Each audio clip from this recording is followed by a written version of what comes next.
All right, thanks for making the Locked On Ole Miss podcast your first listen every day. We are free and, in fact, available wherever you get your podcast, including YouTube. Do us a favor, subscribe to the YouTube channel, hit the bell for notifications, upvote the video itself, and comment down below. I'm here with Pratt Rogers for his weekly segment. We're doing over-unders in honor of Ole Miss starting spring practice. How you doing, Pratt? Steven, doing great. Appreciate you having me. Glad to be on today. Yeah, we were sitting here talking text-wise, like what can we do over under? What kind of stat things would be interesting? And then we talked about at the end, if we have some time, we may hit on a little bit of the quarterback debate that everybody's having. The football season is starting back. But I'm going to start this off in a weird place, okay? And that is over under the number of tackles that Santarium Perkins will have, 29.5. What do you think? Ooh, 29.5. I think over. I think he's at least 30. I think he gets some meaningful reps and throughout the duration of the season. I think that they'll really try to get him in some non-conference garbage games early. I think he could put up some bigger numbers there maybe. And I think over. Hopefully, first 2 or 3 games of the season, you got to get your feet wet, feel good, and I'm going over. Honestly, I may say he gets up to 35 or so. I think he'll get a lot of playing time this year. Yeah, for whatever reason, when I see Centarius and I think about him, I picture, for whatever reason, Roy Johnson. And I understand that Roy Johnson was a little bit larger of a linebacker, but I think he's the same type player, so I think he's going to volume tackle. So he may get north of 40. I'm going to take over on this one as well. I think Santarius might be a perfect fit for that Husky role in this 4-2-5, 3-3-5 defense going back and forth. That Husky type role, I think he's going to play.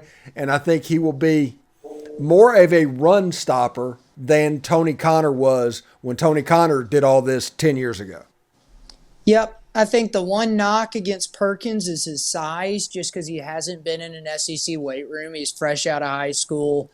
But what he lacks in size, you make up for in speed. And I think speed is a little bit better at linebacker probably than size if you're going for total numbers and how many tackles you can get on the year. You may be chasing somebody down from behind, but I do believe that speed is probably an easier way to rack up total tackles. So, yeah, I'm excited. I think Perkins could really have a great year this year. All right, let's go to the other side of the ball. And we'll play the quarterback game. All 3 of the quarterbacks, which means the over-under might not make any sense and don't really pay any attention to what we're saying, but we're going to do an over-under on each of the quarterbacks. First of all, we're going to say Jackson Dart, 3,000 yards. I say over. I think he was about right at 3,000 last year. It was about 2,970, something like that. I think he improved as the season went on. I will say the only question mark with that is I believe our wide receiving core has some work to do potentially. We had some proven starters last year, especially with Heath and Mingo, guys who had seen a lot of SEC play. So that may be the only question mark of how are the wide receivers. If they can catch the ball, I think Jackson Dart can get over 3,000 this year. Okay. I would agree with that as well. I think Jackson Dart, I think, is the leader in the clubhouse to win this job. And I'll play devil's advocate all day about this quarterback competition. But if Jackson Dart can take care of the football, get the ball out of his hand, and use the middle of the field, he will be the starting quarterback come Mercer. And if he is, nobody's going to take the job because he really is a 5-tool quarterback. And I think he's going to be somewhere close to 3,500 yards. And I think this offense has a chance to really take off. And I think this is going to be a big spring starting with Jackson Dart this week. Whenever the next 2, I did a thing on today's show, or yesterday's show, that the next 2 months are the most important 2 months in Ole Miss athletics history.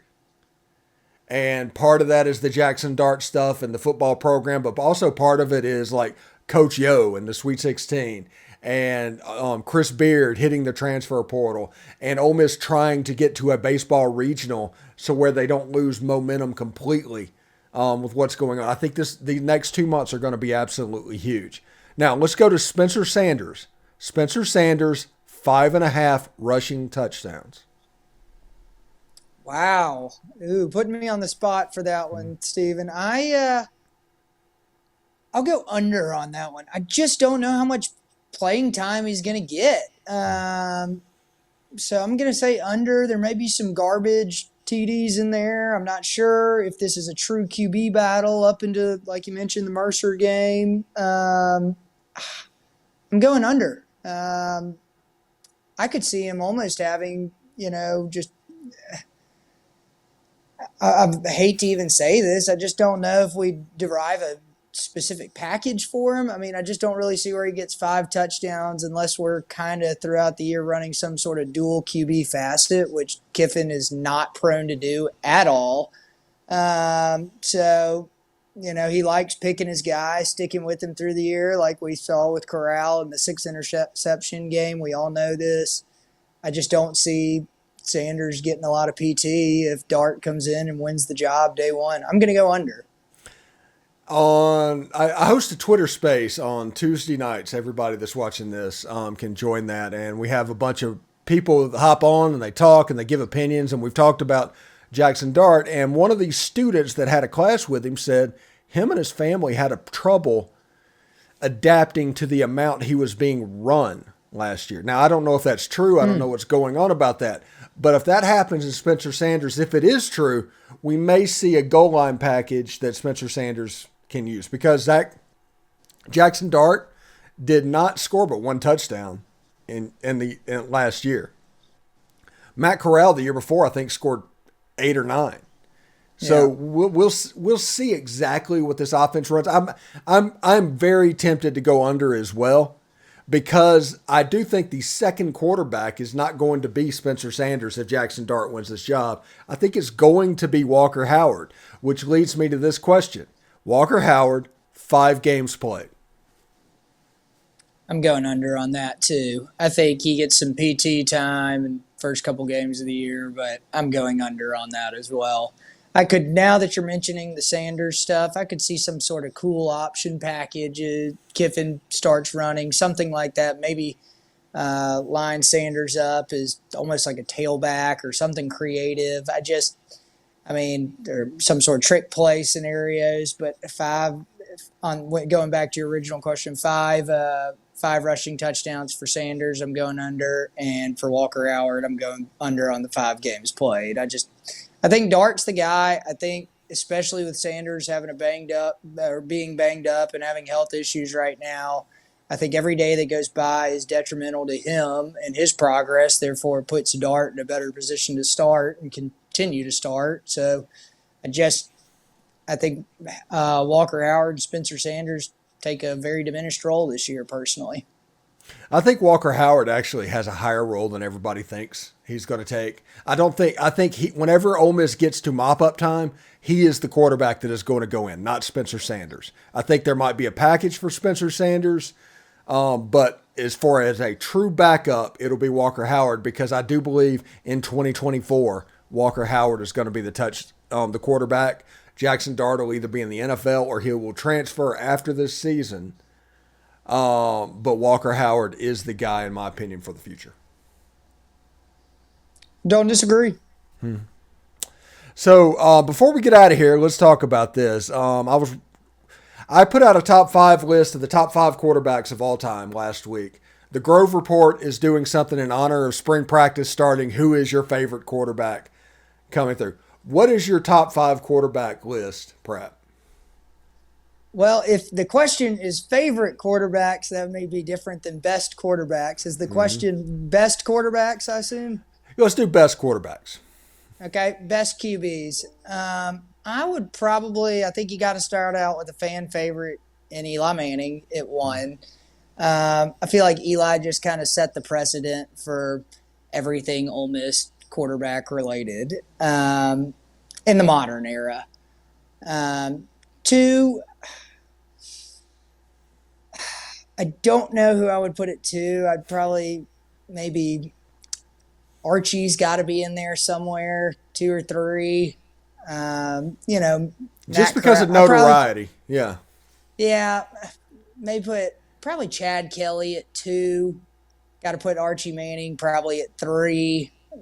Just because Archie was really the first, and without Archie there is no Eli, so you could even theoretically say that Archie's the most influential player in Ole Miss history, probably. Well, that's without a doubt. But that's a different conversation. I agree. So I'm gonna go 1 Eli, 2 Chad Kelly, 3 Archie Manning, 4 probably Matt Corral. That may be a little bit recency bias, but Matt Corral really was a lot of that team. And then probably 5, maybe good Bo, bad Bo Wallace. We had some great years. The beating Bama stuff was awesome with Bo. So I think that's special. You got to cement a place for him. But yeah, pretty close, something like that. I think Bo ended up with 3 top 10 wins by the time he was done. 3 or 4 top 10 wins. And Matt Corral's best win is like 16th. So those stats are pretty convincing then. Yeah. I'm a big Bo Wallace fan, and I do think that recency bias with Matt and everything, Bo just over the last 10 years, they're just doing that thing where they just kind of push him away, and he just kind of falls out of the mindset. But without Bo Wallace, you don't get Robert, Laquan, Laramie. None of those guys are on Ole Miss's campus because Ole Miss had to win 6 games the year in 2012 whenever they went to the Birmingham Bowl. That was so important to preach hope.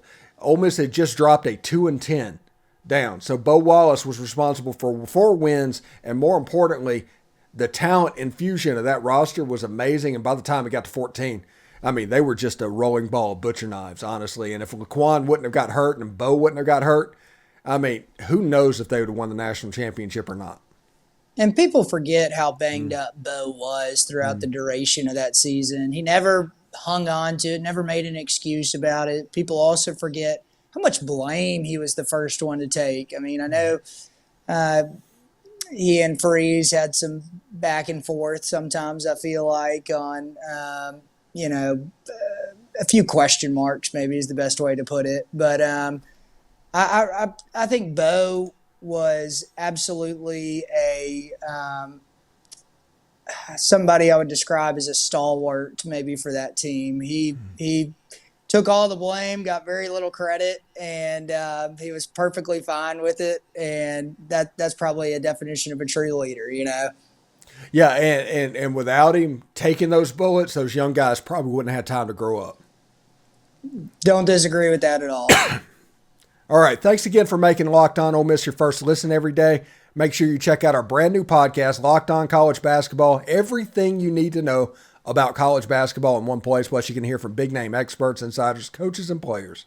Ole Miss is probably relevant on that show at the moment as well. Locked On College Basketball is available on YouTube and wherever you get your podcasts. There's also a Locked On Women's College Basketball, in which Coach Yo, I'm sure, is a massive topic at the moment. Anyway, Pratt, thank you very much for stopping by. We'll catch you next week, bud. Sure thing. Thanks, Steven. See you, man.